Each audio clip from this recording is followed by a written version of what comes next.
Hello everyone. तो इस video में आप सभी का स्वागत है। फर्स्ट ऑफ ऑल, ये जो वीडियो होने जा रहा है ना, ये सोर्स ट्रेसिंग वीडियो है। मतलब कि अभी तक जितने भी बीपीएससी के एग्ज़ाम हुए हाल के 5 इयर्स में, तो उन सभी एग्ज़ाम में बीपीएससी ने आखिर में क्वेश्चन पूछा क्या है। तो बहुत से मेहनत लगने के बाद पता चला कि ये जो पीटी 365 आती है ना, इसमें से मोर एंड एवरेज मतलब अराउंड 90% क्वेश्चन इन्होंने यहीं से उठाया है, जो वेरी डेप्थ है। ठीक है, तो मैं ट्राई करूँगा कि बहुत ही कम टाइम में इसे कवर करूँ, क्योंकि बहुत ही मोटी होती है। ये अगर 6 महीना का मैं कवर करूँगा तो लगभग 500 पेज होगी। बट 500 पेज नाम के लिए रहते, कि जो कॉन्सेप्चुअल आईएएस की पढ़ाई के लिए होती है, तो हम उतना डेप्थ में जाएंगे नहीं।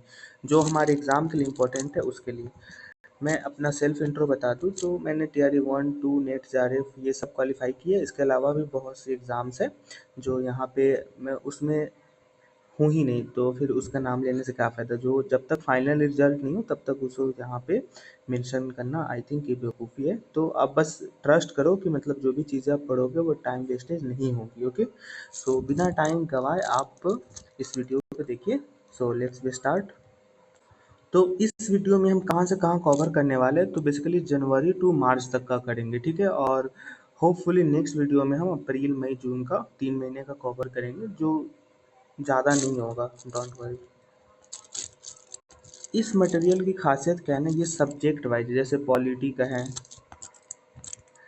इंटरनेशनल रिलेशन अंतर्राष्ट्रीय संबंध का है, इसके अलावा इकोनॉमिक्स अर्थव्यवस्था से है। ठीक है ना, पर्यावरण से संबंधित जो भी चीज़ें चल रही है मार्केट में, सोशल इशूज जो है 5 नंबर। साइंस टेक्स्ट से बहुत क्वेश्चन आ रहे हैं, यानी अगर आपके 10 क्वेश्चन बीपीएससी टीआरई में आएंगे तो 2-3 साइंस में, और अगर 69 के बाद अगर 70 में आएंगे तो अराउंड 10 से 15 क्वेश्चन रहेंगे। ओके, सो ये हमारा बेसिकली, तो हम इसमें टाइम नहीं गवाएंगे। तो हमारा फर्स्ट सब्जेक्ट जो है वो है पॉलिटी, डैट इज़ राज्य व्यवस्था। तो फर्स्ट यहाँ पे न्यूज़ है हमारा यूनिफॉर्म सिविल कोड। तो पहली बात कि यूनिवर्स सिविल कोड होता क्या है, तो ये क्या है ना कि जो भी कानून या जो भी लॉ हमारे देश में चल रहे हैं ना, उसको एक यूनिफॉर्म यानी एक समान रूप से सभी नागरिकों पे लागू करने से होता है। ठीक है, तो पहली बात कि उत्तराखंड जो है उसने इस विधेयक को लाया था, इसलिए ये न्यूज़ में है। ठीक है, तो उत्तराखंड अभी न्यूज़ में था, तो उत्तराखंड लाने वाला पहला राज्य है, यानी पहला राज्य है हमारे देश में जो यूनिफॉर्म सिविल कोड लागू करने जा रहा है। इसके अलावा असम और गुजरात जो है वो इस पे काम कर रहे हैं, याद रखेंगे। और एक और इसमें याद रखना है कि एकमात्र राज्य जो गोवा है, जो राज्य नहीं है बल्कि केंद्र शासित प्रदेश है, जहाँ पे यूनिफॉर्म सिविल कोड लागू है। और वो किस अधिनियम के तहत लागू है, तो पुर्तगाली नागरिक संहिता 1867 के तहत वहाँ पे लागू। क्यों? क्योंकि आपको पता है कि गोवा पे पहले पुर्तगालियों का अधिकार था, और वो 1961 में भारत छोड़ के जाते हैं, तब वो भारत का अभिन्न हिस्सा बनता है। ठीक है, अब कुछ केसेज है, जैसे शाह बानो केस। तो एग्जाम में पूछा कि शाह बानो केस किससे संबंधित है, तो यूनिफॉर्म सिविल कोड से संबंधित है। सरला मृदुल केस, और उसके अलावा दो कम से कम आप एक लेटेस्ट में भी आप याद रख लीजिए, पाउलो कोटिन्हो बनाम मारिया लुइजा वेलेंटीना जो बात है, उसमें भी ये किससे संबंधित है, तो यूनिफॉर्म सिविल कोड से। अब हम आते हैं कि संविधान में क्या है, तो भाग 4 के तहत अनुच्छेद 44 जो है ये कहता है कि भारत देश में यूनिफॉर्म सिविल कोड लागू होना चाहिए। ठीक है, तो ये आपका करेंट के साथ साथ स्टैटिक भी कवर हो रहा है। नेक्स्ट हमारा न्यूज में था छठी अनुसूची। तो लद्दाख में ना भारतीय संविधान की छठी के तहत जनजातीय क्षेत्र के रूप में मान्यता देने के लिए वहाँ के लोग विरोध प्रदर्शन कर रहे हैं। मतलब छठी अनुसूची में शामिल करने के लिए लद्दाख के लोग भी कह रहे हैं। ठीक है, तो छठी अनुसूची के तहत किसको किसको इसमें शामिल किया गया है, तो इसमें असम, मेघालय, त्रिपुरा, मिजोरम, इन 4 राज्यों को ही सिर्फ छठी अनुसूची में शामिल किया गया। और अगला जो है लद्दाख है, वो छठी अनुसूची में मांग कर रहा है कि हमें भी शामिल करें। ऐसा क्यों करते हैं लोग शामिल करने, क्योंकि उन्हें कुछ पर्सनल बेनिफिट हो। ये 2 आर्टिकल भी आप याद रखिएगा कि छठी अनुसूची से संबंधित कौन आर्टिकल है, तो अनुच्छेद 244 और अनुच्छेद 275। ठीक है, अब पहली बात है कि छठी अनुसूची में प्रावधान क्या है, मतलब इसमें क्या क्या चीज़ें हैं और इसके क्या क्या फ़ायदे हैं। ठीक है, तो पहली फ़ायदा क्या है कि उन्हें भूमि यानी अपने ज़मीन संबंधी जो भी चीज़ें हैं या वहाँ के जो वन है उससे संबंधित उन्हें कानून बनाने का उन्हें अधिकार मिल जाएगा। पहली चीज़ याद रखेंगे।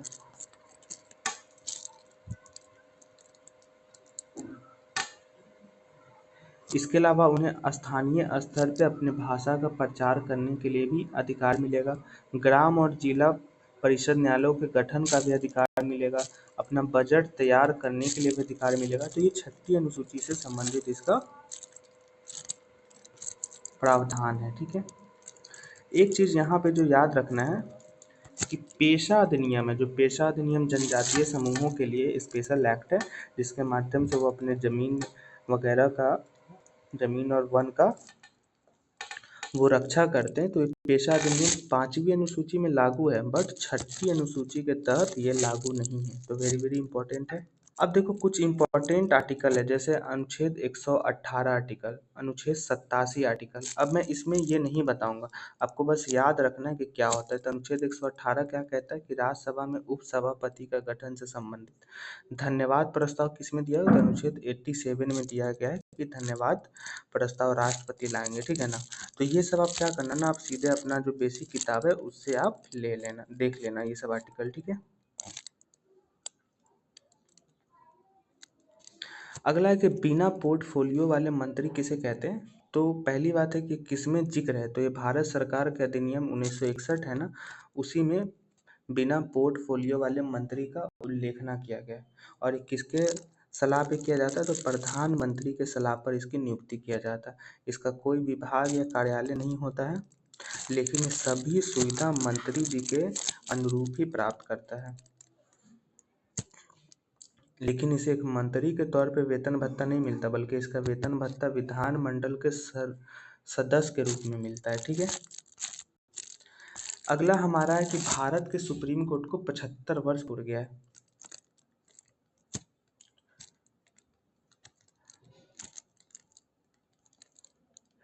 तो एक यहाँ पे जो चीज़ है, ये तो 75 वर्ष पूरा गया, तो आप तो समझ ही सकते हो कब पूरा, तो 28 जनवरी को ये। लेकिन यहाँ पे एक चीज़ दिया हुआ, ई कोर्ट्स। ई कोर्ट्स क्या होता है, तो इलेक्ट्रॉनिक कोर्ट्स मतलब कि कोई भी चीज़ों का डिजिटली रूप से यूजेज में लाना। तो ये तो नहीं पूछेगा, बट ये पूछा कि ई कोर्स की शुरुआत कब से हुई, तो 2013 से। अब क्योंकि सुप्रीम कोर्ट न्यूज में है, तो आपका वो बनता है कि आप अनुच्छेद 124 से 147 तक जरूर याद कर लीजिए। यहाँ पे एक और इम्पोर्टेंट चीज़ है कि आयकर अपीलीय अधिकरण, ये न्यूज में है। तो इसका स्थापना कब हुआ, तो 1941 में हुआ, और ये भारत का पहला अधिकरण था। ठीक है। अगला है कि परिहार यानी रीमिशन किसे कहते हैं। तो परिहार का मतलब है कि जब हम किसी दोषी को दिए गए सजा की प्रकृति को बदले बिना उसी सजा को हम क्या करते, कम कर देते, तो उसे हम क्या कहते हैं, परिहार। और ये अनुच्छेद 72 के तहत सिर्फ राष्ट्रपति को अधिकार है। ठीक है। अगला हमारा न्यूज में था चुनावी बॉन्ड योजना यानी इलेक्ट्रॉल बॉन्ड स्कीम। ठीक है। तो आपको पता है कि सुप्रीम कोर्ट ने इसे असंवैधानिक घोषित कर दिया है। और दूसरा बात है कि क्यों किया है, तो इस सूचना के अधिकार अनुच्छेद 19(1) का 1 के तहत उल्लंघन था। तो दो तरीके से आपको यहाँ पे है कि पहला बात चुनावी बॉन्ड योजना न्यूज में था, किसके अंतर्गत आता है, तो ये आपको याद रखना है, सूचना के अधिकार के अंतर्गत। अब अगला बात है कि चुनावी बॉन्ड होता क्या है, तो यह एक तरीके का प्रोमिसरी नोट है। प्रोमिसरी मतलब प्रोमिसिंग करना। ठीक है। तो प्रोमिसिंग क्या करता है कि हम ना किसी भी पार्टी को पैसा देंगे, लेकिन वो उजागर नहीं होगा। तो ये क्या है, धारक को मतलब जिसे मिलेगा वो ब्याज रहित अमाउंट है, मतलब इसमें ब्याज नहीं लगेगा। आप चाहें तो जितना अमाउंट है वो आप किसी चंदा के रूप में किसी पार्टी को बॉन्ड के रूप में दे सकते हैं। ठीक है। ये क्या है, नॉन रिफंडेबल है, मतलब आप एक बार दे दिए तो वापस नहीं ले सकते हैं। और इस किसके माध्यम से खरीदा जा सकता है, तो एसबीआई बैंक के माध्यम से खरीदा जा सकता है। Very very important. और ये चुनावी बॉन्ड का उपयोग कौन कौन कर सकते हैं, तो वैसे पंजीकृत राजनीतिक दल जिनको कम से कम 1% वोट लोकसभा या विधानसभा में मिला है। मतलब अगर 2024 में इलेक्शन था तो 2019 के इलेक्शन में कोई भी पार्टी को जिसको 1% वोट मिला है उसे हम चुनावी बॉन्ड दे सकते हैं, ठीक है। अब देखो अगला जो न्यूज में था नगर पालिका चुनाव। तो आपको पता है कि चंडीगढ़ जो नगर पालिका चुनाव हुआ था उसमें मेयर के चुनाव को सुप्रीम कोर्ट ने रद्द कर दिया था। ये किस आर्टिकल के तहत कहा था? ये वेरी वेरी इंपॉर्टेंट, आर्टिकल 142 के तहत। अब नगर पालिका की कुछ विशेषताएं देख लीजिए। पहली बात, इसका चुनाव कौन कराता है? तो राज्य चुनाव आयोग कराता है इसका चुनाव। दूसरा बात, ये कब से निर्धारित होता है? तो प्रथम अधिवेशन, मतलब अगर आज 1 जुलाई से अगर ये होगा तो ये 1 जुलाई से 5 वर्ष तक के लिए उसमें मेयर के पोस्ट पर वो बना रहेगा। और अगर इसका चुनाव अगर 5 वर्ष से पहले खत्म हो जाता है, मतलब 5 वर्ष से पूर्व ही इसका मेयर का मृत्यु या पद से हट जाता है, तो इसका चुनाव 6 महीना के अंदर करना पड़ता है। अगला है आदर्श आचार संहिता, मतलब इलेक्शन लगने से पहले जो आदर्श आचार संहिता है वो लगता है। तो पहली बार कहाँ लगा था? तो केरल विधानसभा में 1960 में लगा था और अनुच्छेद 324 के तहत लगाया जाता है। Very very important.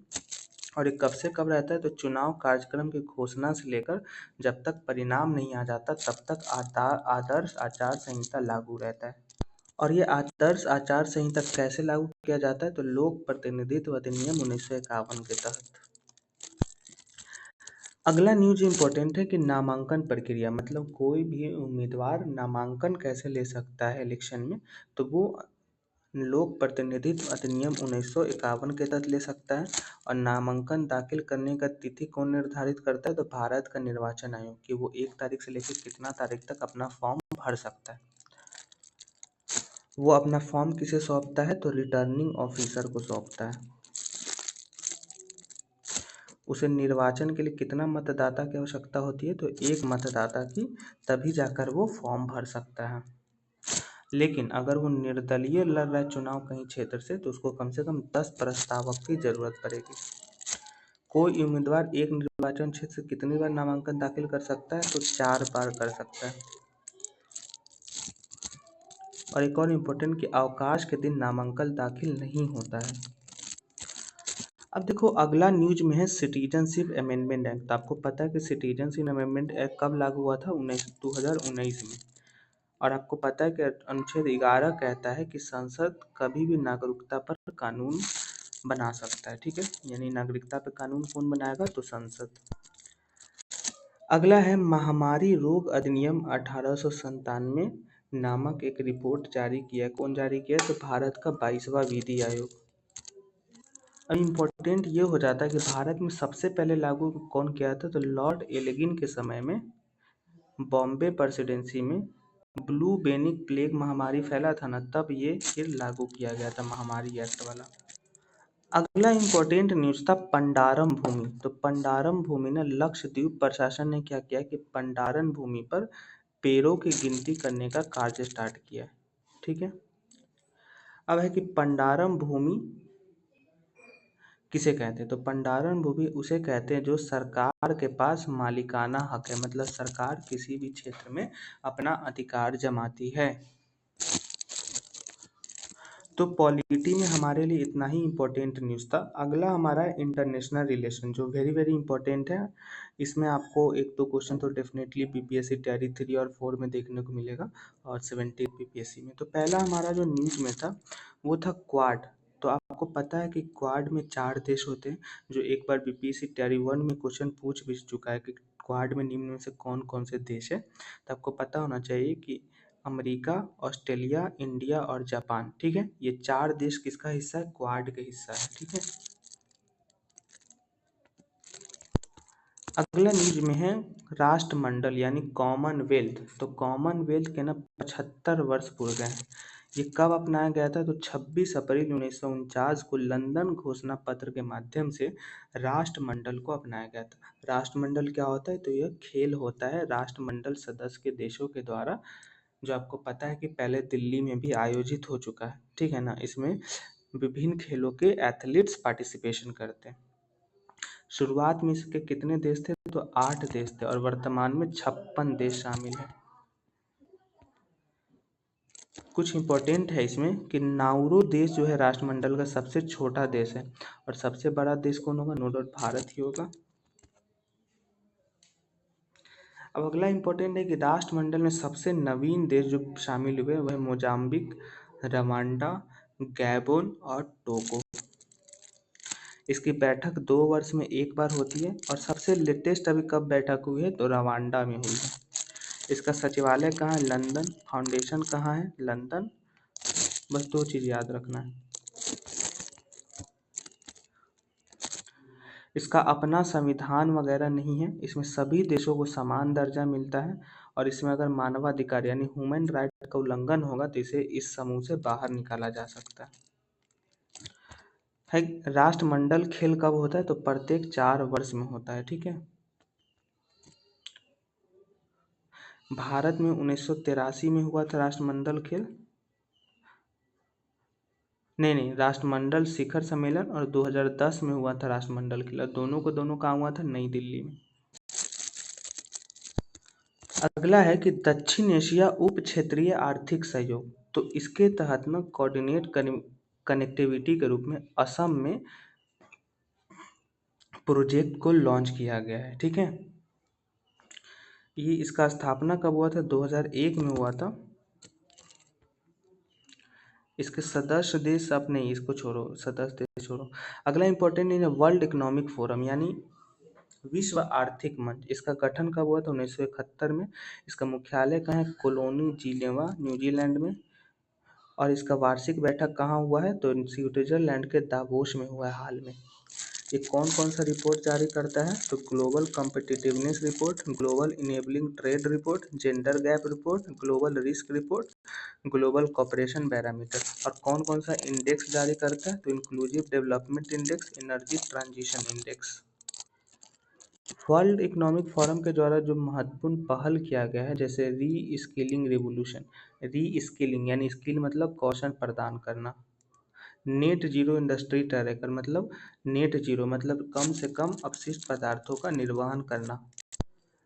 अगला इम्पोर्टेंट है यूनाइटेड फॉर कॉन्सेंस मॉडल। तो ये क्या है ना कि भारत ने संयुक्त राष्ट्र में इस मॉडल की आलोचना की। तो एग्जाम में सीधे पूछेगा कि यूनाइटेड फॉर कॉन्सेंस मॉडल का आलोचना किस देश ने किया था? तो भारत ने। तो ये इम्पोर्टेंट हो जाता है। इसे हम कॉफ़ी क्लब के भी नाम से जानते हैं और इसका उद्देश्य क्या है? तो सुरक्षा परिषद में अस्थायी सदस्यों के विस्तार करने से संबंधित समर्थन जुटाने से। अगला इम्पोर्टेंट है सामूहिक सुरक्षा संधि संगठन। तो आर्मेनिया देश जो है उन्होंने रूस के नेतृत्व वाले सामूहिक सुरक्षा संधि संगठन से अपना भागीदारी वापस ले लिया है। तो वेरी वेरी इंपॉर्टेंट हो जाता है कि कौन देश ने लिया वापस? तो आर्मेनिया। मुख्यालय का है मॉस्को में है और इसकी उत्पत्ति ताशकंद यानी उज्बेकिस्तान में एक बैठक के द्वारा हुआ था। अगला है संघाई सहयोग संगठन। तो इसका नया वर्जन यानी अभी बैठक का हुआ है तो चौथा संस्करण नई दिल्ली में हुआ है। इसकी अध्यक्षता अस्थायी रूप से किसके द्वारा किया जाता है? भारत। मतलब अगर शंघाई सहयोग संगठन की स्थापना पूछे तो आप आंख मूंद के भारत मार देना, क्योंकि इसमें हमेशा भारत ही करेगा।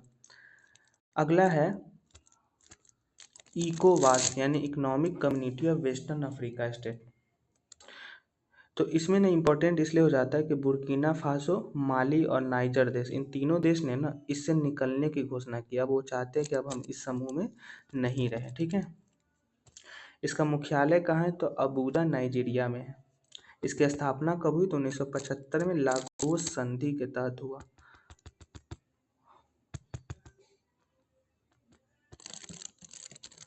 और ये 15 सदस्यों का समूह है।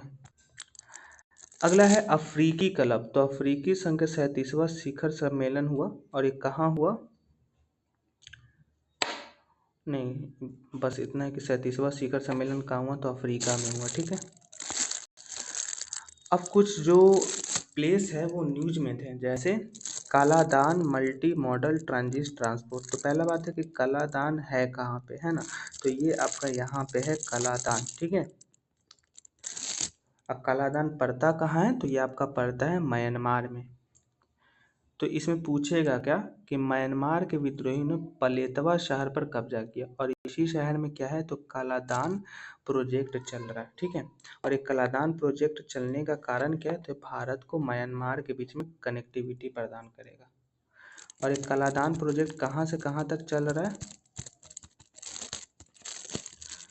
तो ये आपका पूर्वी बंदरगाह यानी कोलकाता, यानी यहाँ से ये सितवे बंदरगाह जो है ना, यहाँ के बीच में ये कलादान प्रोजेक्ट चल रहा है।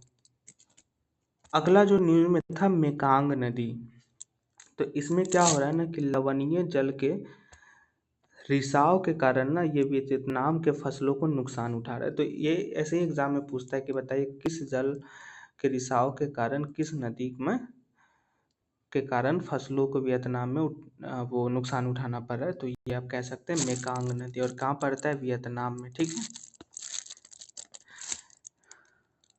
इस क्षेत्र को हम क्या कहते हैं, तो इसे हम वियतनाम का चावल का कटोरा भी कहते हैं, मतलब यहाँ पे सबसे ज्यादा चावल होता है।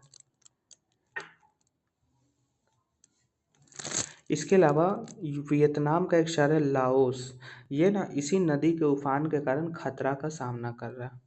ये यूनेस्को धरोहर स्थल में भी शामिल है।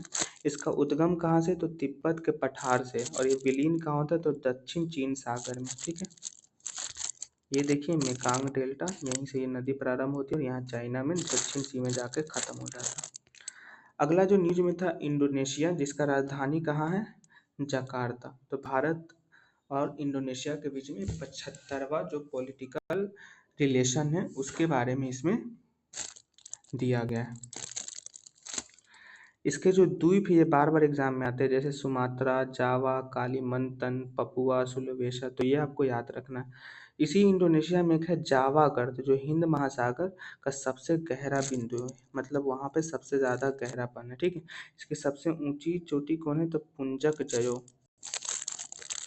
अगला है टॉकिन की खाड़ी, तो चीन ने ना टॉकिन के खाड़ी में बेस लाइन रेखांकित किया है। ठीक है,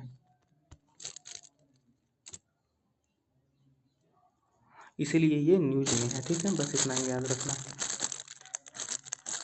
अगला है ईरान, ईरान की राजधानी कहाँ है, तो तेहरान है, और ये न्यूज में क्यों है, तो ईरान के करमान शहर में ना बम विस्फोट हुआ है। ठीक है, यहाँ के प्रमुख पर्वत श्रेणियाँ कौन कौन है, तो जाग्रोस, अल्बुरुज व काकेशम। यहाँ का उच्चतम बिंदु कौन है, माउंट दमावंद। अगला न्यूज में था जॉर्डन, इसकी राजधानी का है अम्मान। ये न्यूज में क्यों था, तो पूर्वोत्तर जॉर्डन में सीरियाई सीमा के पास अमेरिकी सैनिकों ने ड्रोन से हमला किया है। यहाँ का एकमात्र बंदरगाह कौन है, अल अकाबा। अगला इंपॉर्टेंट न्यूज में था ब्लू लाइन, तो न्यूज में क्यों था, क्योंकि यहाँ लेबनान में अमेरिकी दूत ने इस बात पर जोर दिया कि शांति और सुरक्षा की गारंटी के लिए ब्लू लाइन पर स्थिति को बदलना होगा। मतलब ब्लू लाइन के जो महत्वता है उसके लिए ना यहाँ पे समझौता की बात की गई थी। ठीक है, और ये ब्लू लाइन पड़ता क्या है, तो ये इजराइल और लेबनान को अलग करने वाली एक अनधिकारी अनआधिकारिक सीमा है। मतलब ये किसी का इस पर अधिकार नहीं, बस लोग मान लेते हैं कि ब्लू लाइन है, वो इजराइल और लेबनान को अलग करता है। अगला जो न्यूज में था वो था निकारागुआ, जिसका राजधानी का है मानागुआ, और ये इम्पोर्टेंट में क्यों है, क्योंकि भारतीयों को लेकर निकारागुआ जाने वाला एक विमान को मानव तस्करी के संदेह में फ्रांस ने रोक दिया। तो एग्जाम में पूछा कि बताइए किस जहाज को फ्रांस ने रोक दिया। ठीक है ना, तो वो निकारागुआ जाने वाले जहाज को रोका। अगला है चिली, तो चिली की राजधानी कहाँ है, तो सेंटियागो, और ये न्यूज में क्यों है, क्योंकि यहाँ पे सदी की सबसे भयंकर वनाग्नि की घटना घटी थी। मतलब यहाँ पे वनों की कटाई की सबसे बड़ा घटना हुआ। चिली की सबसे ऊंची उर्वर श्रृंखला एंडीज है, और सबसे ऊंचा शिखर कौन है, ओजोस डेल सलाडो। अगला जो न्यूज में था हैती, हैती की राजधानी क्या है, पोर्टो ओ प्रिंस, और ये न्यूज में क्यों था, क्योंकि यहाँ पे सामूहिक हिंसा हुई। यहाँ पे गुटबाजी के कारण बहुत से लोगों ने जान गंवाई। ठीक है, इसका एकमात्र सीमा किससे लगता है, तो डोमिनिकन रिपब्लिकन देश से। ये देखते जाइए फोटो। अगला है इम्पोर्टेंट, वो है ग्रीनलैंड। ग्रीनलैंड की राजधानी क्या है, नूक, और ये न्यूज में क्या था, तो क्योंकि यहाँ पे हिम चादर में पहले की तुलना में 20% की कमी आई। ग्रीनलैंड पड़ता कहाँ है, तो ये डेनमार्क में पड़ता है। ये विश्व का सबसे बड़ा द्वीप है ना। और यहाँ पे दुनिया का सबसे बड़ा विशाल टुंड्रा बायोम मिलता है। तो कई तरीके से इसमें क्वेश्चन पूछ सकता है। अगला न्यूज में था डेरियन गैप। तो डेरियन गैप क्यों न्यूज में था? तो यहाँ पे अवैध अप्रवासन मतलब प्रवासन लोग करते थे अवैध तरीके से, इसके लिए दुनिया का सबसे खतरनाक और सबसे तेजी से सीमा पार करने वाला मार्ग के रूप में ये उभरा है। ये देखिए डेरियन गैप। और ये पड़ता कहाँ से है? तो ये उत्तरी कोलंबिया और दक्षिणी पनामा को जोड़ता है। ये पनामा शहर है और ये कोलंबिया, तो ये दक्षिणी कोलंबिया है और ये उत्तरी पनामा है। ठीक है, नहीं सॉरी, उत्तरी कोलंबिया दक्षिणी पनामा। अगला जो इम्पोर्टेंट न्यूज में शहर था वो था रिपब्लिकन ऑफ नाउरू। इसकी राजधानी का यारेन। न्यूज में क्यों था? तो क्योंकि नाउरू ने चीनी सिद्धांत के तहत people of Republic of China को मान्यता दी। ठीक है, जिससे ताइवान के साथ उसके सभी पॉलिटिकल रिलेशन जो थे खत्म हो गए। ये ये क्या है? एक परवाल द्वीप है, मतलब यहाँ पे परवाल पाए जाते हैं। और ये माइक्रोनेशिया समूह का एक भाग है। ये यहाँ पे पड़ता है ऑस्ट्रेलिया के उत्तर पूर्व में। अगला न्यूज में था कुरिल द्वीप समूह। तो यहाँ पे 6.3 तीव्रता का भूकंप दर्ज किया गया। ये कहाँ तक फैला? तो रूस के कामचटका प्रायद्वीप से जापान के होक्काइडो द्वीप तक फैला हुआ है। अगला न्यूज में था जापान, जिसका राजधानी क्या है? टोक्यो। ये क्यों न्यूज में था? तो क्योंकि यहाँ पे फुकुशिमा दाइची परमाणु ऊर्जा संयंत्र से परमाणु संदूषित जल समुद्र में छोड़ दिया गया है। ठीक है, इसलिए ये न्यूज में था। तो एग्जाम में पूछा है कि बताइए वो कौन सा देश है जहाँ पे फुकुशिमा दाइची परमाणु संयंत्र की परमाणु संदूषित जल को समुद्र में छोड़ दिया गया था? तो आपको याद रखना है जापान। इसका सबसे ऊंचा पर्वत कौन है? Mount Fuji. सबसे लंबी नदी कौन है? शिनानो नदी। अगला न्यूज में था किनमेन द्वीप समूह, जिसे हम क्यूमिए द्वीप समूह कहते हैं। तो ताइवान ने चीन से आग्रह किया है कि वो इस द्वीप समूह के निकट जल क्षेत्र में यथाशीघ्र में कोई बदलाव न करे। तो मतलब एग्जाम में पूछेगा कि बताइए वो कौन द्वीप समूह है जहाँ पे वो चीन से आग्रह कर उसमें जल नहीं छोड़ने का आग्रह किया है? तो वो है किनमेन द्वीप। कहाँ पड़ता है? तो ताइवान में। अगला यूरोप का एक देश न्यूज में था जिसका नाम है डेनमार्क। राजधानी का है कोपेनहेगन।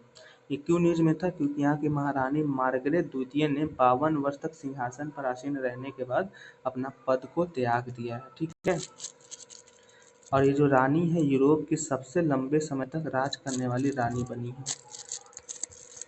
अगला है न्यूज में स्विट्जरलैंड। इसकी राजधानी क्या थी? बर्न। और ये न्यूज में क्यों है? क्योंकि भारत ने 16 वर्ष के बाद मुक्त व्यापार समझौता पर सहमति जताई। तो एग्जाम में पूछा है कि निम्न में से वह कौन देश है जिसके साथ भारत ने मुक्त व्यापार मतलब किसी भी टैक्सेशन के व्यापार करने की सहमति जताई है? तो भारत और स्विट्जरलैंड। अगला न्यूज में था ग्रीस। ग्रीस की राजधानी क्यों है? तो राजधानी क्या है? एथेंस। और ये न्यूज में क्यों था? क्योंकि भारत और ग्रीस के बीच में विविध क्षेत्रों में सहयोग के लिए रफ्तार बढ़ा है। ठीक है, अगला न्यूज में था कैटेलोनिया। ये क्यों नहीं? इसका राजधानी क्या है? बार्सिलोना। और ये न्यूज में क्यों था? क्योंकि यहाँ पे सबसे ज़्यादा भीषण सूखा अभी तक पड़ा है। ठीक है, यहाँ पे एक है पिरेनीज पर्वत श्रृंखला जो इसको फ्रांस देश से अलग करती है यहाँ पे। ठीक है, और ये इसको इस देश से अलग करती है। एब्रो नदी यहीं पे पड़ता है। अगला है बाल्टिक सागर। तो बाल्टिक सागर क्यों न्यूज में? तो क्योंकि रूस ने यूक्रेन पर बाल्टिक सागर में जो एक उस्तलुगा बंदरगाह है वहां पर हमला किया है। ठीक है, तो दो तरीके से क्वेश्चन आएगा। पहला उस्तलुगा बंदरगाह कहाँ पड़ता है, दूसरा कि रूस ने किस सागर में स्थित उस्तलुगा बंदरगाह पर आक्रमण किया है? तो बाल्टिक सागर। ये पृथ्वी का सबसे नवीन सागर है, मतलब पृथ्वी का सबसे नया सागर कौन है? तो यही है बाल्टिक सागर। अगला जो न्यूज में था हंगरी। हंगरी की राजधानी क्या है? बुडापेस्ट। और ये क्यों न्यूज में? क्योंकि नाटो में ये शामिल होने वाला है। अगला न्यूज में था स्वीडन। स्वीडन की राजधानी क्या है? स्टॉकहोम। और ये भी नाटो में शामिल होने के कारण न्यूज में है। अगला न्यूज में था बेलारूस और इसकी राजधानी क्या है? मिन्स्क। इसका उच्चतम बिंदु क्या है? तो जार झिंसाका हिल। अगला न्यूज में था बुल्गारिया जिसका राजधानी क्या है? सोफिया। ये न्यूज में क्यों है? क्योंकि भारतीय नौसेना ने हाईजैक किए गए बुल्गारिया जहाज जिसका नाम क्या है? रुवेन। और उसका जो बंधक बनाया गया चालक को उसको सोमालियाई समुद्री डाकू से बचाया। एग्जाम पूछा कि भारतीय नौसेना ने सोमालियाई डाकू से किस देश की सेना की रक्षा की है, तो बुल्गारिया की। ठीक है, हो सकता है जहाज भी पूछे, तो जहाज का नाम क्या है, रुवेन। अगला जो न्यूज में था अल्बानिया। अल्बानिया का राजधानी क्या है, तिराना। तो न्यूज में क्यों था, क्योंकि अल्बानिया में भारत देश के द्वारा दूतावास खोला गया है। अगला देश जो न्यूज में था वो था कार्बो वर्डे। इसका राजधानी क्या, परैया। और ये न्यूज में क्यों था, क्योंकि यह मलेरिया मुक्त देश का इसको प्रमाण मिला है। इससे पहले अफ्रीका में किन किन देशों को मलेरिया मुक्त का सर्टिफिकेट मिला है, तो मॉरिशस और अल्जीरिया को। अगला न्यूज में है विक्टोरिया झील। तो विक्टोरिया झील क्यों न्यूज में है, क्योंकि तंजानिया के सहयोग से centre for science and environment यहाँ पे बनाया जा रहा है। किसके सहयोग से, तंजानिया। ये अफ्रीका का सबसे ताज़ा पानी का झील है, आपको पता ही है। यह सुपीरियर झील का दुनिया का दूसरे सबसे बड़ा ताजी पानी का झील है। अगला न्यूज में था सोमालिया, जिसका राजधानी क्या है, मोगादिशु। ये क्यों न्यूज में है, तो अभी हमने ऊपर में पढ़ ही लिया। अगला न्यूज में है मोरिटोनिया। इसका राजधानी क्या है, नुआकोट। तो क्यों न्यूज में है, क्योंकि भारत और मोरिटोनिया ने नुआकोट में अपना पहला फॉरेन ऑफिस कंसल्टेशन आयोजित किया है।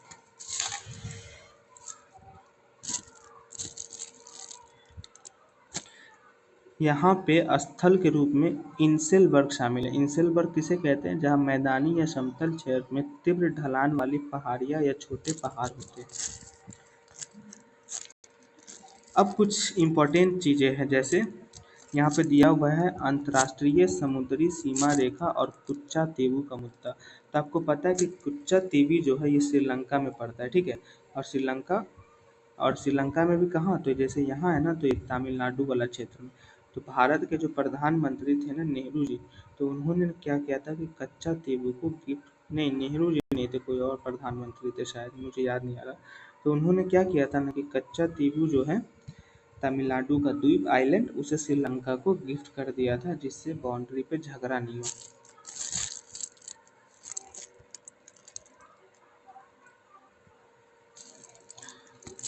पाक जलद मरुमत किसके किसके देश को अलग करता है, तो भारत और श्रीलंका में। और कब लागू हुआ, तो 1974 में। अब हम कच्चा तीवू द्वीप के बारे में जान लेते हैं।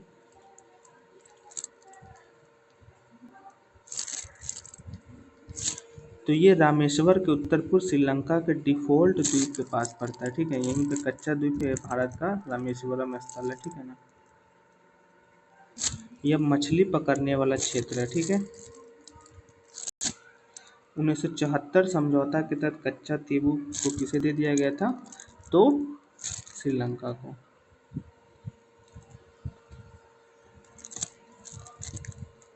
अगला है कि भारत और भूटान संबंधी क्यों न्यूज में था, तो भारत के प्रधानमंत्री ने भूटान का राजकीय यात्रा किया था, और इस यात्रा के दौरान प्रधानमंत्री को भूटान का सर्वोच्च नागरिक अवार्ड ऑर्डर ऑफ द डू ग्यालिपो दिया गया था,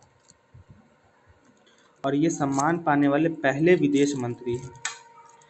और कुछ समझौते हुए, जैसे कोकराझार गेलुपू और बनारा हाट समसे नामक 2 रेल लिंक इन दोनों देशों के बीच चलाने का भी किया गया साइन।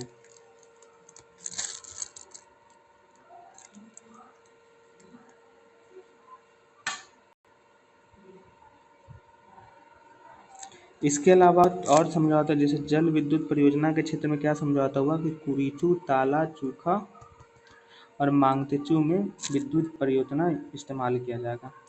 इसके अलावा भारत का जो सीमा संगठन है ना, वो दंतक परियोजना के तहत भूटान में सड़कें बना रहा है, ठीक है। इसके अलावा भूटान में रुपये और भीम ऐप जो भारत का है, जो कैशलेस ट्रांजेक्शन करता है, उसको भी भूटान में चालू किया गया। अगला है भारत और रूस संबंध। क्यों न्यूज में, क्योंकि भारत और रूस ने प्रोटोकॉल ऑफ कंसल्टेंस नामक दस्तावेज पर शामिल किया है। अब कुछ इंपॉर्टेंट चीज़ें, जैसे S-400, T-19 tank, Su-30 MKI है ना, ये सब जो चीज़ें हैं, ये सब कहाँ और किसके सहयोग से हो रहा है, तो रसिया के सहयोग से। इसके अलावा ये दोनों इंदिरा नामक सैनिक अभ्यास भी करते हैं,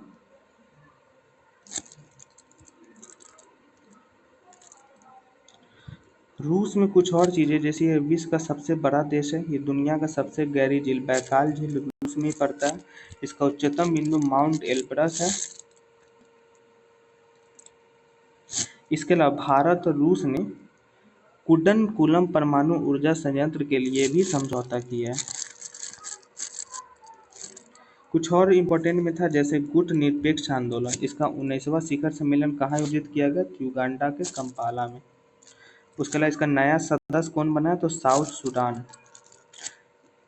गुटनिरपेक्ष निरपेक्ष आंदोलन की स्थापना कब हुई थी? तो 1955 में बांडुंग, इंडोनेशिया में इसकी स्थापना हुई थी। अब गुटनिरपेक्ष आंदोलन को स्थापित करने का कारण क्या था? तो शीत युद्ध के समय में ना रसिया और अमेरिका में युद्ध चल रहा था, तो इससे बचने के लिए बीच का रास्ता अपनाया गया था। इसके संस्थापक सदस्य कौन थे? तो Jawaharlal Nehru, Sukarno, Joseph Broz Tito, Gamal al Nasser, Kwame Nkrumah, ये सब क्या थे? संस्थापक सदस्य थे। इसका पहला सम्मेलन कब हुआ था? तो 1961 में बेलग्रेड में हुआ था। ये पंचशील सिद्धांत पे काम करती है। इसका कोई भी चार्टर या संधि नहीं है। इसका कोई भी सचिवालय नहीं है। अगला है जेनेसाइड कन्वेंशन। तो ये न्यूज में क्यों था? तो अंतर्राष्ट्रीय न्यायालय है ना, उन्होंने इजराइल के खिलाफ दायर नरसंहार का केस पर अंतिम फैसला सुनाया और कहा है कि दक्षिण अफ्रीका ने आईसीजे में इजराइल पर कन्वेंशन करने का आरोप लगाया। मतलब ये न्यूज में इसलिए था क्योंकि दक्षिण अफ्रीका देश जो है ना, उसने ना जेनेसाइड कन्वेंशन के उल्लंघन के लिए अंतर्राष्ट्रीय न्यायालय में गुहार लगाई। तो एग्जाम में पूछा कि बताइए जेनेसाइड कन्वेंशन किस देशों के बीच में होता है? तो अफ्रीका और इजराइल। तो पूछ सकता है कि बताइए कौन सा देश जेनोसाइड कन्वेंशन के विरोध में अंतर्राष्ट्रीय कोर्ट में गया? तो दक्षिण अफ्रीका। इसकी स्थापना क्यों की गई थी? क्योंकि नरसंहार के अपराध की रोकथाम के लिए। अंतर्राष्ट्रीय न्यायालय की स्थापना कब हुई? तो 1945 चार्टर एक्ट के तहत। और कार्य कब से शुरू किया? 1946 में। इसका मुख्यालय कहाँ है? द पीस पैलेस, नीदरलैंड में। इसमें कितने सदस्य होते हैं? 15 सदस्य होते हैं। इसका आधिकारिक भाषा अंग्रेजी और फ्रेंच है। अगला न्यूज में था समिट फॉर डेमोक्रेसी। इसका तीसरा संस्करण उद्घाटन हुआ। इसका थीम क्या था? तो लोकतंत्र से जुड़ा समझौता। इसी तरीके से इसकी स्थापना किसने की थी? तो अमेरिकी के राष्ट्रपति ने। मिशन स्पाइड ये क्या है? तो यूरोपीय संघ ने मिशन स्पाइड की शुरुआत की, पहला पॉइंट। दूसरा, इसका उद्देश्य क्या है? तो लाल सागर से गुजरने वाले जहाजों को हूती विद्रोहियों है उससे हमले की रक्षा करने के लिए।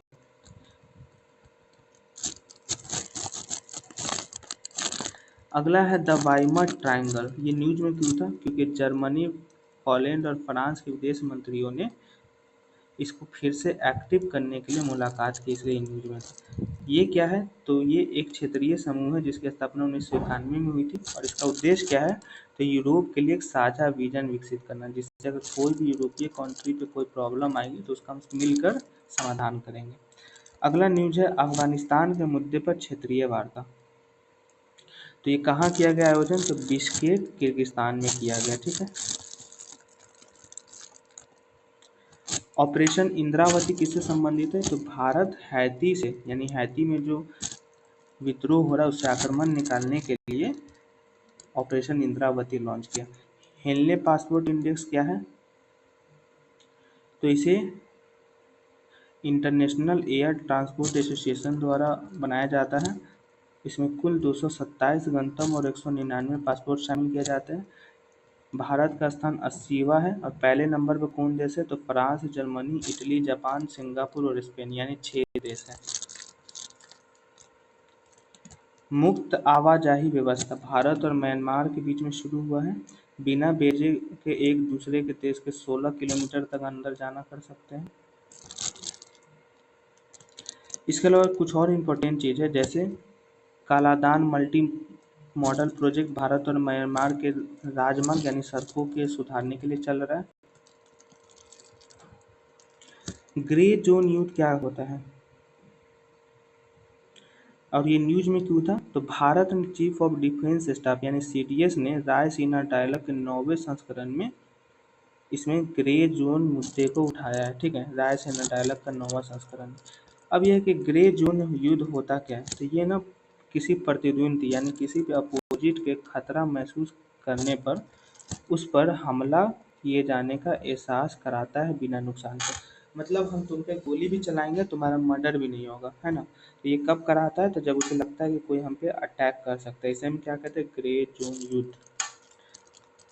रायसीना डायलॉग क्या है, तो ये भू राजनीति और भू अर्थशास्त्र के संबंध में एक डायलॉग है जिसमें विदेश मंत्री लोग शामिल होते हैं। इस वर्ष का इसका थीम क्या है, तो चतुरंगा, संघर्ष, प्रतियोगिता, सहयोग और सृजन, ठीक है। अगला जो इम्पोर्टेंट न्यूज में है, acing development of innovative technology with iDEX यानी अदिति स्कीम। इसका उद्देश्य क्या है, इसका उद्देश्य प्रस्तावित समय सीमा में 30 डीप टेक आधारित महत्वपूर्ण रणनीतिक प्रौद्योगिकी का विकास करना। इसका लागू कौन करता है, तो रक्षा मंत्रालय लागू करता है।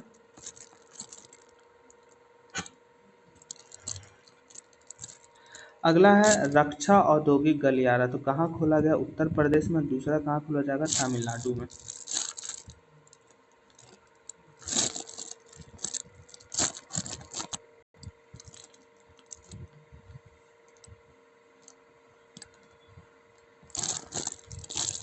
अगला है संकलन ऐप, किसने शुरू किया, तो गृह मंत्रालय ने। ये संकलन ऐप क्या है, तो ये अपराध विवरण से संबंधित संग्रह करने वाला संकलन है, ठीक है। जूस जैकिंग क्या होता है, तो आरबीआई ने जूस जैकिंग की बढ़ती घटनाओं को रोकने के लिए मोबाइल फोन चार्ज करने के प्रति सचेत किया है। जूस जैकिंग क्या है, तो एक प्रकार का साइबर हमला है बस। अगला न्यूज में था trends in international arms transfer. तो ये न्यूज में क्यों है, क्योंकि यह report Stockholm International Peace Research Institute के द्वारा जारी किया गया है और उसने कहा है कि दुनिया में सबसे बड़ा निर्यातक हथियारों का कौन है, तो अमेरिका है और फ्रांस दूसरा है। पहला कौन है, अमेरिका, दूसरा फ्रांस। और दुनिया में सबसे ज़्यादा हथियार कौन खरीदता है, तो भारत। अगला है डायना इनिशिएटिव, यानी फुल फॉर्म पूछ सकता है, defence innovation accelerator for the north Atlantic. इसका पहला बोर्ड में फिनलैंड को शामिल करने का प्रस्ताव जारी किया गया। इसका शुरू कौन किया, तो नाटो देशों ने शुरू किया और इसका उद्देश्य क्या, नाटो देशों के समूह को बचाना। अगला है आईएनएस जटायु, ये क्यों न्यूज में है, तो इसे मीन्यू यानी लक्षद्वीप के समीप में इसे आईएनएस जटायु को नौसेना में शामिल किया गया।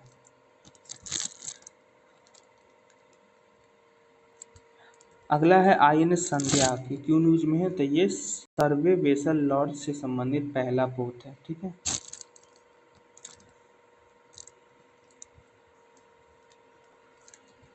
अगला है स्टिग यानी signal technology evolution and adaptation group. मतलब अगर कोई सिग्नल हमें आ रहा है उसके आधार पे हम कैसे टेक्नोलॉजी को आधार कर उसे हम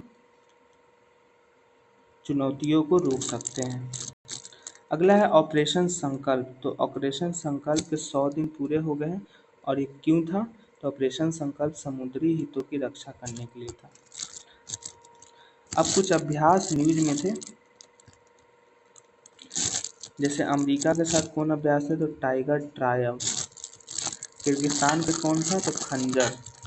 मलेशिया के साथ कौन था, समुद्र लक्ष्मण।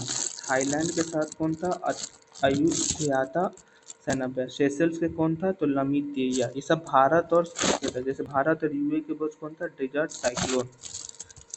सदा तनसीब किसके साथ था, तो सऊदी अरब के साथ, ठीक है। ऑपरेशन सर्वशक्ति किससे संबंधित है, तो थल सेना के द्वारा शुरू किया गया था।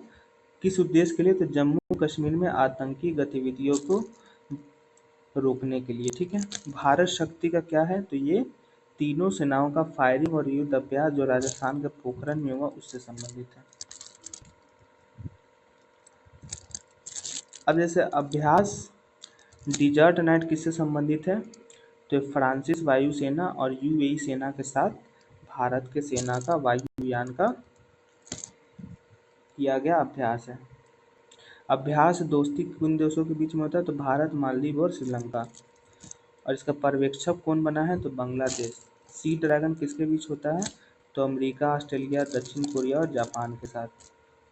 मिलन 24 किसके साथ होता है? तो ये इतने देशों के साथ होता है। कटलेस एक्सप्रेस किसके साथ होता है? तो अमेरिका के साथ होता है, ठीक है। स्टीड फास्टर डिफेंडर किसके साथ होता है? तो नाटो देशों के साथ होता है। तो ये हमारा इंटरनेशनल रिलेशन से इम्पोर्टेंट था, ठीक है। अब नेक्स्ट हम इकोनॉमिक्स देखने से पहले देख लेते हैं साइंस टेक, जो हमारा उससे डायरेक्ट संबंधित है। नहीं, चलो पहले इकोनॉमिक्स ही कर लेते हैं, फिर करेंगे, ओके। सो पहला न्यूज में है मानव विकास रिपोर्ट। इसका शीर्षक क्या है इस साल का? तो वो है breaking the gridlock, reimagining cooperation in a polarised world, okay. ये कब से प्रकाशित हो रही है? तो ये 1990 से लगातार प्रकाशित हो रही है। इसका मूलभूत आयाम क्या, यानी किन आयामों पे मानव सूचकांक जारी होता है? तो हेल्थ, ज्ञान, नॉलेज और जीवन स्तर के आधार पर इसका सूचकांक कितना रहता है? तो 0 से लेकर 1 तक, ठीक है। इसका विकास किसने किया था? तो पाकिस्तानी अर्थशास्त्री महबूबुल हक ने।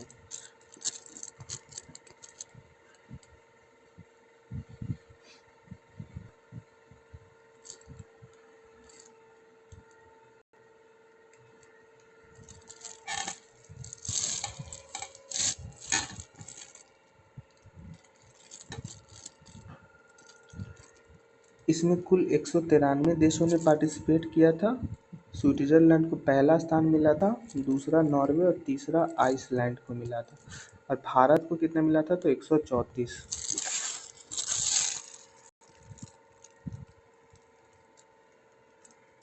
इसके बाद अगला जो है वो है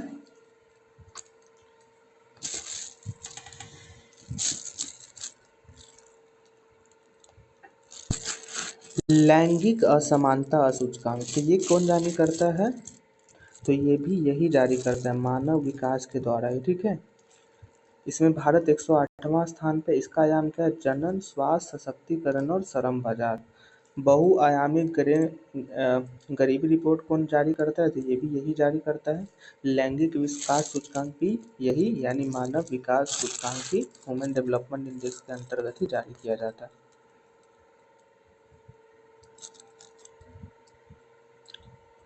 अगला जो इम्पोर्टेंट है वो है घरेलू उपभोग व्यय सर्वेक्षण। किसके द्वारा किया गया? तो इन एसोसो के द्वारा 10 वर्ष के अंतराल पे किया गया। लास्ट कब जारी हुआ था? तो 2011-12 में।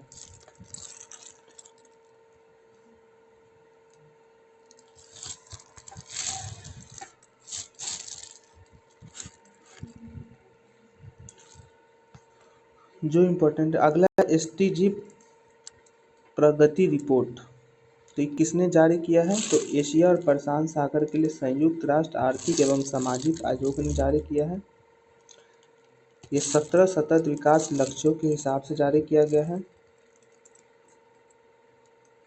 इसका मुख्यालय कहाँ पड़ता है? तो थाईलैंड। इसमें क्या बताया गया है कि प्रगति जो है वो धीमी गति से हो रहा है। अगला है जी सिक्योरिटी, यानी गवर्नमेंट सिक्योरिटीज, ठीक है। तो पहली बात है कि गवर्नमेंट सिक्योरिटीज क्या है? तो यह सॉरी यह एक प्रकार का प्रतिभूतियां हैं जो मतलब बाजार में यूज किया जा सकता है, ठीक है। जो बॉन्ड के रूप में जमानत में इसमें शामिल किया जाता है, ठीक है।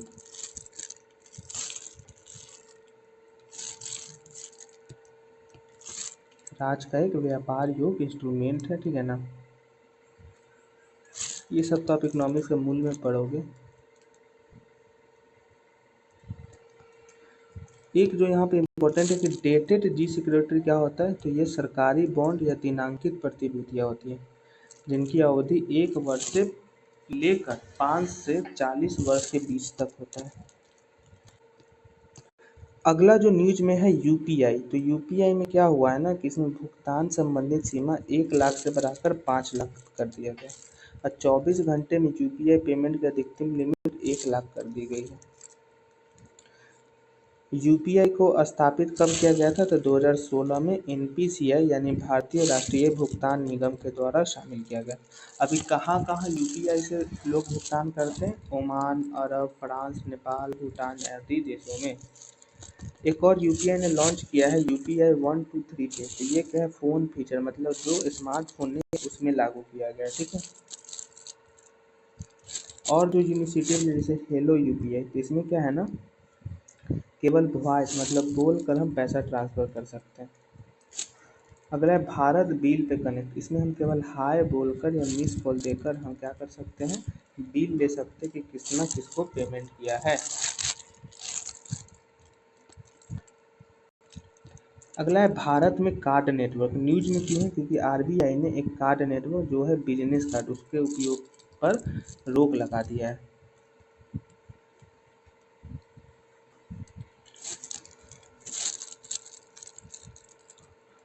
अब देखो एनपीसीआई यानी national payment corporation of India, ये इसकी स्थापना कब हुई? तो भुगतान और निपटान प्रणाली अधिनियम 2007 के तहत आरबीआई और भारतीय बैंक संघ के द्वारा शामिल किया गया, ठीक है।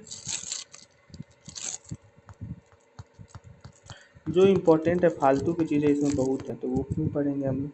अगला जो इम्पोर्टेंट न्यूज में था, अगला जो न्यूज में था वो क्या है? प्रोजेक्ट गैया। तो ये क्या न्यूज में है? तो केंद्रीय बैंक ने जलवायु संबंधी वित्तीय जोखिमों के विश्लेषण के लिए इस प्रोजेक्ट को शामिल किया।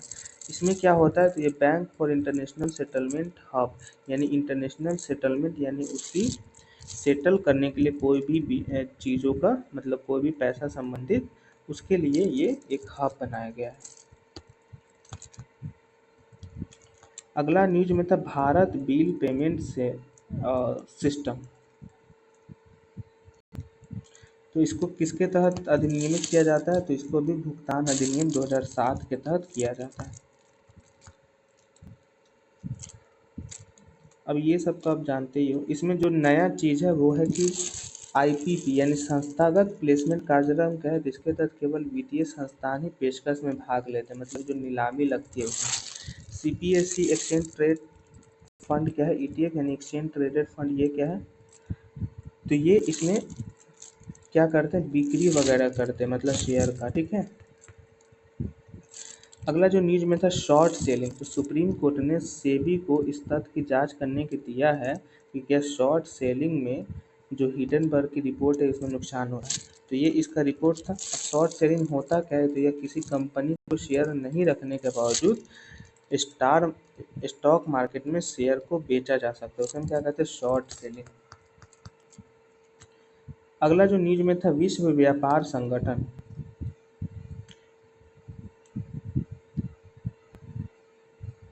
इसकी जो इम्पोर्टेंट क्या है? तो ये इसका दो चीन जैसे मुख्यालय जिनेवा स्विट्जरलैंड में, स्थापना कहाँ हुआ? तो 1 जनवरी को हुआ। कहाँ पे? तो उरुग्वे वार्ता के दौरान हुआ था। इसके द्वारा जो रिपोर्ट जारी किया जाता है world trade report, world trade statistical report, global trade outlook, world trade organisation annual report, ये इंपॉर्टेंट है। अगला है कृषि एवं खाद्य सुरक्षा। इसका क्यों न्यूज में है? तो क्योंकि वर्ल्ड व्यापार संगठन के द्वारा 13वां मंत्रिय सम्मेलन कहाँ आयोजित किया गया? तो अबू धाबी में आयोजित किया गया, ठीक है। अगला है G33 समूह। तो ये क्या है? कि कृषि व्यापार को बढ़ावा देने के लिए समूह का गठन किया गया है, जिसे हम क्या कहते हैं? फ्रेंड्स ऑफ स्पेशल प्रोडक्ट, ठीक है। अगला न्यूज में मत्स्यिकी सब्सिडी समझौता, मतलब फिशरी से संबंधित जो सब्सिडी देते हैं, इसका भी वर्ल्ड ट्रेड ऑर्गेनाइजेशन ने 13वां जो सम्मेलन अबू धाबी में हुआ इसमें उसने बात रखा और कहा कि जो जिनेवा पैकेज के तहत फिशरीज को बढ़ावा देते हैं उसमें क्या हुआ है कि मत्स्य स्टॉक में कमी आई है, इसको बढ़ाने के लिए हम उपयोग में क्या क्या ला सकते हैं, इस पर बहस हुआ, ठीक है। अगला है ओईसीडी यानी आर्थिक सहयोग विकास संगठन ने एक रिपोर्ट जारी किया जिसका नाम क्या है? अनौपचारिक रोजगार और कम वेतन वाले कार्य के दुष्चक्रों की समाप्ति। बस इतना ही याद रखना। अगला जो इम्पोर्टेंट न्यूज में था कृषि विज्ञान केंद्र, इसका स्वर्ण जयंती वर्ष मनाया गया है अभी, ठीक है ना। अब है कि कृषि विज्ञान केंद्र, तो कृषि से संबंधित जो मॉडल है उसको बढ़ावा देने पर बात होगा। लेकिन इम्पोर्टेंट क्या है कि इसका वित्त पोषण 100% केंद्र के द्वारा किया जाता है। और इसकी स्थापना किसके द्वारा किया गया था, तो डॉक्टर मोहन सिंह मेहता समिति के द्वारा। पहला कहाँ खोला गया था, तो तमिलनाडु कृषि विश्वविद्यालय के अंतर्गत पुडुचेरी में स्थापित किया गया था। अगला है Codex committee on spices and culinary herbs. तो इसका 7वां सम्मेलन कहाँ हुआ, कोच्चि में हुआ। ठीक है। अब स्पाइसेज है यानी जो मसाले वगैरह उससे संबंधित ही ये होगा। ठीक है ना। अगला है फिनटेक इन इंडिया। तो इसके बारे में वर्ल्ड इकोनॉमिक फोरम यानी विश्व आर्थिक मंच ने एक रिपोर्ट जारी की है जिसका नाम है the future of global fintech towards resilient and inclusive growth. ठीक है, बस ये रिपोर्ट ही याद रखना है। अब है कि फिनटेक का उपयोग कैसे कैसे होता है, तो जैसे बैंक में, भुगतान में, सिक्योरिटी ब्रोकिंग में, प्लेटफॉर्म में, सॉफ्टवेयर बनाने में, हार्डवेयर बनाने में। ठीक है ना। और कुछ इसका इस्तेमाल हम याद नहीं रखेंगे। अब है कि उद्योग का वार्षिक सर्वेक्षण कौन करता है, तो सांख्यिकी और कार्यक्रम कार्यान्वयन मंत्रालय के द्वारा। अगला इम्पोर्टेंट है कि सबरूम लैंड पोर्ट, तो प्रधानमंत्री ने त्रिपुरा में भारत बांग्लादेश अंतर्राष्ट्रीय सीमा पर इसका उद्घाटन किया है। यह फेनी नदी पर बना है। ठीक है। ये चटगांव बंदरगाह जो बांग्लादेश में उससे जुड़ेगा। सुदर्शन सेतु, तो प्रधानमंत्री ने कच्छ की खाड़ी यानी गुजरात में सुदर्शन सेतु का उद्घाटन किया है। यह भारत का सबसे लंबा केबल आधारित पुल है। यह गुजरात में ओखा मुखभूमि से बेहट द्वारका द्वीप को जोड़ेगा। सेला टनल का उद्घाटन अरुणाचल प्रदेश में हुआ है जिसका निर्माण सीमा सड़क संगठन द्वारा किया गया है। यह अरुणाचल के तवांग को आसाम के तेजपुर से जोड़ेगा। इसका निर्माण न्यू ऑस्ट्रेलियन टर्मिनल मेथड के द्वारा किया गया है। अगला जो न्यूज में पेट्रोलियम अन्वेषण एवं उत्पादन यानी पेट्रोलियम का जो खुदाई वगैरह उससे संबंधित है। तो oil and natural gas corporation है ना, उसने कृष्णा गोदावरी बेसिन में इसकी खोजना के संबंधित कार्यक्रम चलाया। और ये किस बेसिन में पड़ता है, तो बंगाल की खाड़ी में पड़ता है। भारत का सबसे बड़ा तेल और गैस उत्पादक कौन कंपनी है, तो ONGC। अगला है खनिज तेल का आयात। तो खनिज तेल में जो कच्चा तेल है उसके बारे में इसमें बात किया गया है। तो कच्चा तेल को हम क्या कहते हैं, काला सोना भी कहते हैं। और यह हाइड्रोकार्बन यानी हाइड्रोजन और कार्बन से मिलकर बना होता है। तेल का सबसे बड़ा उपभोक्ता कौन है, तो अमेरिका और चीन। और तीसरा में कौन है, भारत। और सबसे ज़्यादा भारत में क्या इस्तेमाल किया जाता है, तो डीजल।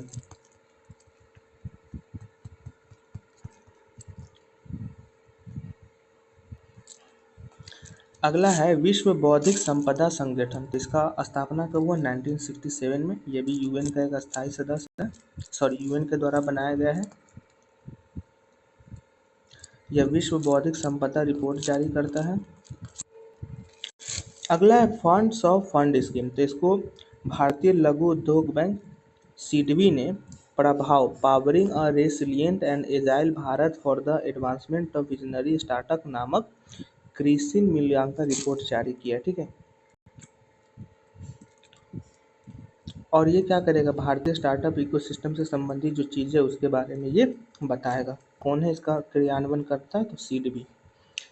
स्टार्टअप साला आरंभ किसके द्वारा किया गया, तो उद्योग संवर्धन और आंतरिक व्यापार विभाग के द्वारा। इसका शुरुआत 2016 में स्टार्टअप इंडिया के तहत किया गया था।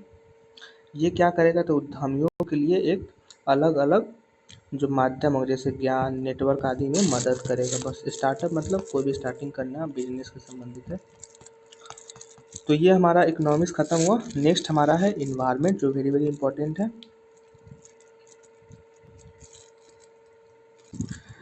सो ऐसा करते हैं ना, इन्वायरमेंट वाला जो सेक्शन है ना और साइंस टेक उसे हम लोग एक सेपरेट वीडियो में कर लेते हैं, क्योंकि अगर वीडियो 2-3 घंटा का हो जाएगा तो फिर आप देख नहीं पाओगे।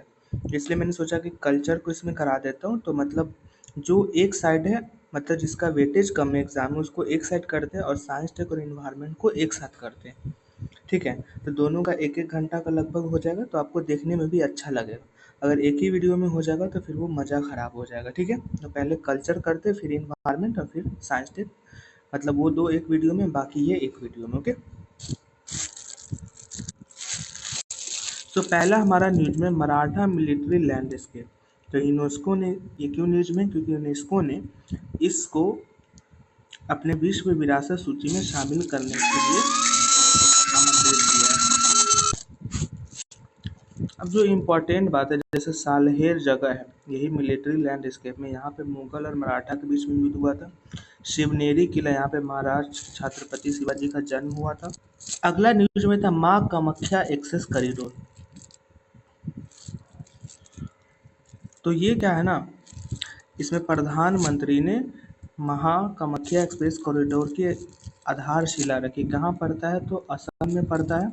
इसका इतिहास क्या है, तो यहाँ पे काला पहाड़ नामक एक जो हमलावर था, उसने इस मंदिर को नष्ट कर दिया था, जिसे बाद में 1562 में राजा नर नारायण ने बनवाया था।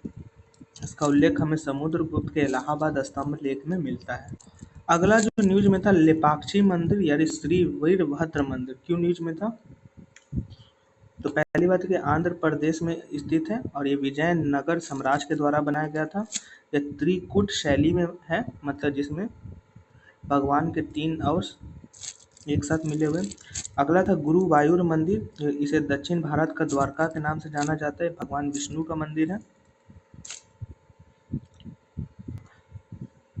इसे पाताल अंजन नामक पत्थर से बनाया गया था, बस। अगला श्री कालाराम मंदिर, इसका निर्माण सरदार रंगराव ओतकर द्वारा किया गया था। अगला जो है शंकराचार्य मंदिर, तो प्रधानमंत्री ने इसे कश्मीर दौरे पर शंकराचार्य पहाड़ी को नमन किया, इसलिए ये न्यूज में था। तो कहाँ पड़ता है, कश्मीर में। Statue of Social Justice Andhra Pradesh के विजयवाड़ा में बनाया गया, डॉक्टर भीमराव अंबेडकर जी का 206 फीट ऊंचा है। अगला है ग्रंथम अभिलेख, ये क्यों न्यूज में था, तो तमिलनाडु में कंगयम के नजदीक इसका खोज हुआ है। यह एक ग्रंथ, एक लिपि है जो तमिलनाडु में संस्कृत भाषा को कहते हैं। ढोकरा शिल्प कला, छत्तीसगढ़ के ओचर स्टूडियो द्वारा ढोकला शिल्प कला के संरक्षण के लिए मदद मांगा गया, इसलिए न्यूज में था। कहाँ है, छत्तीसगढ़, याद रखिएगा। जियो हेरिटेज साइट्स क्या है, तो पांडु वाला गुट्टा और रामगढ़ क्रेटर को मान्यता दिया गया है। जियो हेरिटेज साइट में क्या होता है, तो इसमें जीवाश्म विज्ञान, भू आकृतिक विज्ञान, शैल विकास आदि में संबंधित इसके विकास को बढ़ावा देता है। पांडु वाला गुट्टा कहाँ पड़ता है, तो तेलंगाना में पड़ता है। और रामगढ़ क्रेटर कहाँ पड़ता है, राजस्थान में पड़ता है। बस इतना ही याद रखना है। भारत के जो भू वैज्ञानिक विरासत स्थल कहाँ कहाँ है, सब तो याद नहीं कर सकते, तो इसको छोड़ देते हैं यार, इतना कौन याद रखे। वडनगर क्यों न्यूज में था, तो क्योंकि IIT खड़गपुर के द्वारा यहाँ पे एक मानव बस्ती का 800 साल पुराना इतिहास मिला है। यह विश्व धरोहर स्थल के अस्थायी सूची में है।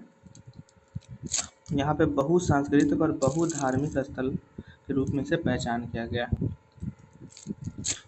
वडनगर कहाँ पड़ता है, गुजरात में, ठीक है।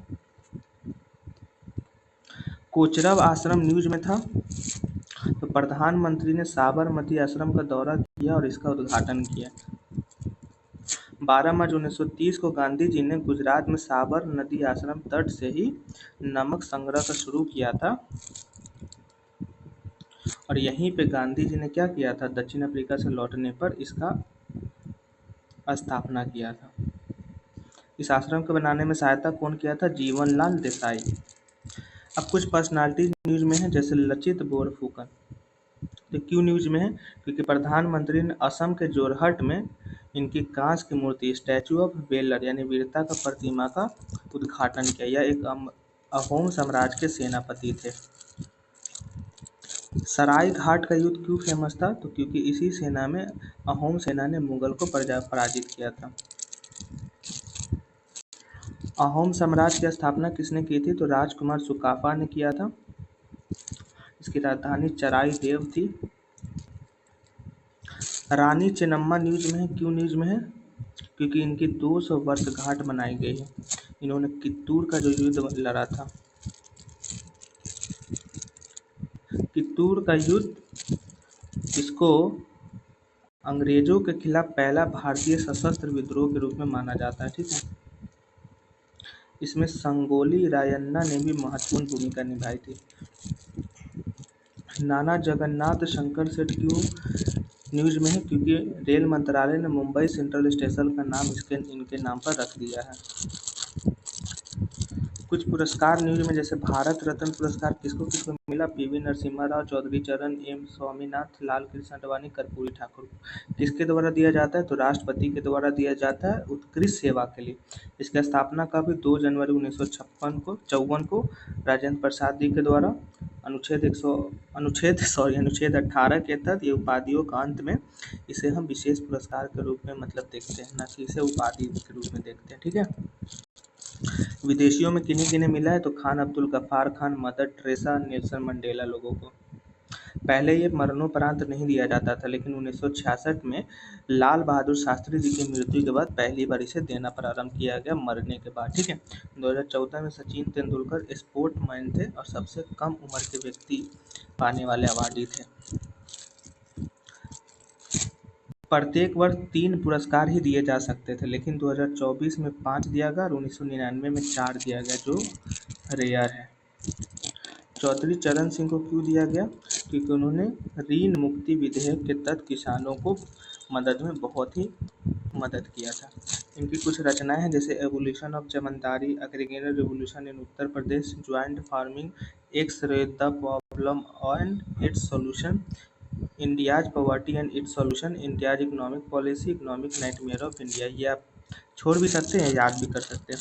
एम स्वामीनाथन को क्यों दिया गया? हरित क्रांति के लिए। इनको प्रथम विश्व खाद्य पुरस्कार भी मिल चुका है, एस भटनागर पुरस्कार भी मिल चुका है, पद्म पुरस्कार। ये सब आप पढ़िएगा अपना, दूसरा चीज में सब पूछेगा नहीं। ये इम्पोर्टेंट है कि कुदावोलई सिस्टम, ये क्या है? तो तमिलनाडु ने गणतंत्र दिवस के लिए तीसरा सर्वश्रेष्ठ झांकी पुरस्कार जीता। किस थीम पर आधारित था? तो कुदावेलई प्रणाली पर। ये क्या है? तो एक प्रकार का चुनाव प्रणाली है जो 10वीं सदी में चोल राज के द्वारा शुरू किया गया। इसका उल्लेख कहाँ मिलता है? उत्तर मेरूर अभिलेख में।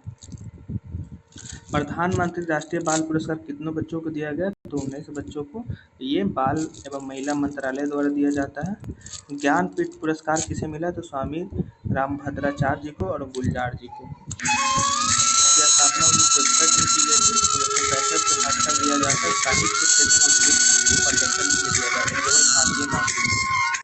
अब कुछ इम्पोर्टेंट जो ट्राइब्स न्यूज में थे, जैसे वर्ली ट्राइब, तो ये महाराष्ट्र के संजय गांधी उद्यान के नजदीक तेंदुओं के साथ शांतिपूर्ण सह अस्तित्व रहने का मिसाल कायम किया। तो वर्ली जनजाति जो महाराष्ट्र की है ना, तो किसके साथ रहती है? तेंदुओं के साथ रहती है। कहाँ? संजय गांधी उद्यान में। बाप रे बाप।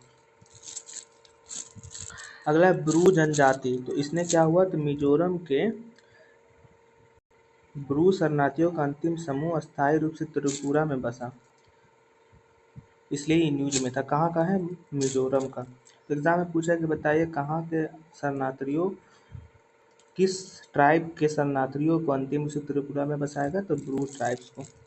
मधिका भाषा, मधिका भाषा बोलने वाले केवल 2 व्यक्ति हैं। क्यों? और ये खत्म होने के कगार पे है। ये चकलिया समुदाय द्वारा बोला जाता है, जिसका कोई लिपि नहीं है। कुंटिया गोंड जनजाति, इसको नई दिल्ली में आयोजित गणतंत्र परेड दिवस में शामिल किया गया था, इसलिए ये न्यूज में। ये ओडिशा का है। परुवेता उत्सवम कहाँ मनाया जाता है? तो आंध्र प्रदेश में मनाया जाता है। हर साल मकर संक्रांति पे होती है। पक्के पागा हॉर्नबिल फेस्टिवल अरुणाचल प्रदेश में होता है। वन्य जीव संरक्षण जागरूकता बढ़ाने के लिए होता है। चंदूबी महोत्सव असम के कामरूप जिले में होता है। यह राभा हारसिंग ऑटोनोमस काउंसिल के राभा और होजंग समुदाय द्वारा मनाया जाता है। जीआई टैग है, तो ये आप बाहर से भी देख सकते हैं, यहाँ पे देखने की जरूरत नहीं है। कदम्ब राजवंश, तो गोवा में कदम्ब काल का एक अभिलेख मिला है, ये इम्पोर्टेंट है। मयूर शर्मा ने इस वंश की स्थापना की थी। ये कर्नाटक कोंकण क्षेत्र में ये वंश था। इसका राजधानी बनवासी था। पश्चिम बंगाल ने पोइला बोईसाख यानी पहला बैसाख को राज्य दिवस और बंगलर माटी बंगलर जोल यानी जल को राजगीत के रूप में मान्यता दिया।